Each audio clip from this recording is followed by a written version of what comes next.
Welcome back to 9 on Your Side at 7. We continue our coverage of BLINK Cincinnati, the 4-day Light and Art Festival lit up downtown and over the Rhine over the weekend, and it was just gorgeous. Organizers say for that reason, among many, it was a big hit. An estimated 1 million people attended BLINK Cincinnati, and that has many folks wondering what is in store for the future. I'm joined now by Rich Walburg with the Cincinnati USA Regional Chamber. Thanks for being here.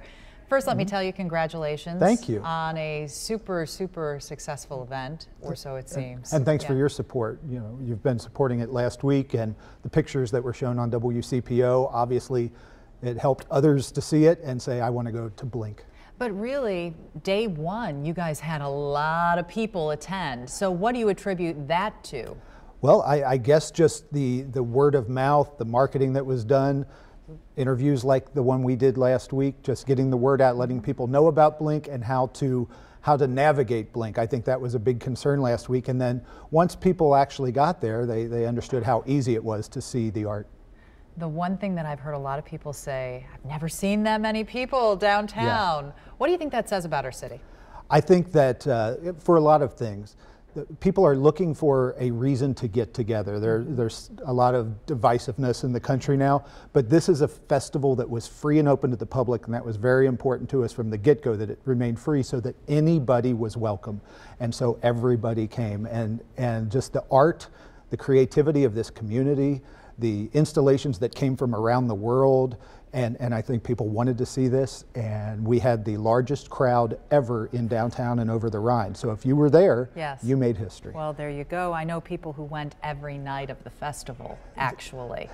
Because there was so much to see, you could do maybe one zone or two each evening and then come back, and a lot easier than trying to cram it all into one night. So, people want to know, is it coming back next year? Well, we're less than 24 hours since it ended, so we're evaluating everything. There's a lot of pressure because it was so successful, and the retailers and bars and restaurants did so much business over the weekend. Obviously, they want it to come back, and if it's possible to bring it back, we certainly want it to come back too. So over the next few weeks, we'll evaluate everything, and we'll decide if, when, and when we do, we'll let you know. All right, what are the lessons learned? Because there were, you know, amidst all of the resounding praise, a couple of complaints. Just getting around was tough, and parking. Yeah, and we learned from that too. One of those good problems to have. We projected 500,000 people would visit. Instead, we had 1 million visitors. So that's a good problem to have. And we also work year-round with police, fire, and safety, which is good because we work with them on Taste of Cincinnati and Oktoberfest Cincinnati. And having that relationship with them, they were able to turn on a dime and say, okay, this environment has changed. What can we do to make it safer?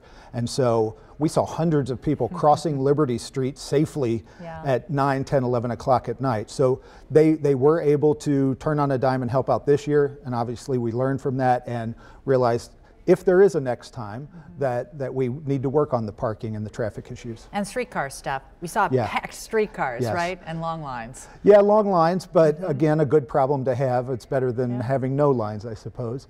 Yeah, packed streetcars sometimes, you know, as they would ride by. But again, they had record numbers, so I think everybody's happy with that. All right, Rich, thank you for joining us again to talk about BLINK.